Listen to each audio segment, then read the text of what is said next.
ముఖ్యమంత్రిగా చంద్రబాబు ఉంటే ఖచ్చితంగా క్రైమ్ రేట్ తగ్గుతుందని అలాగే శాంతి భద్రతలు అదుపులో ఉంటాయని హోంమంత్రి వంగలపూడి అనిత అన్నారు. అనకాపల్లిలో జిల్లా అధికారులతో సమీక్ష నిర్వహించిన అనిత గత ప్రభుత్వ హయాంలో ఏర్పాటు చేసిన దిశ చట్టానికి చట్టబద్ధత లేదన్నారు. మహిళల సంరక్షణకు దీటైన చట్టాన్ని తీసుకొస్తామన్నారు.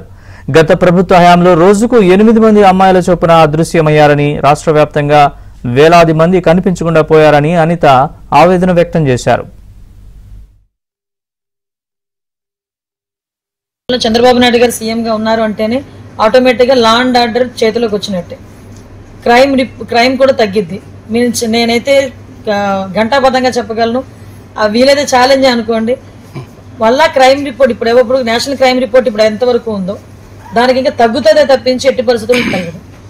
చంద్రబాబు నాయుడు గారి హయాంలో లాస్ట్ టైం చూసుకుంటే క్రైమ్ రిపోర్ట్స్ మేము అందరం కూడా నేషనల్ క్రైమ్ రిపోర్ట్స్ చూసుకున్నా కూడా మహిళల మిస్సింగ్ కేసులు కొంతమేరకు మిస్సింగ్ కేసులు అయితే చాలా ఎక్కువగా జరిగినాయి, అఘాయిత్యాలు జరిగినాయి.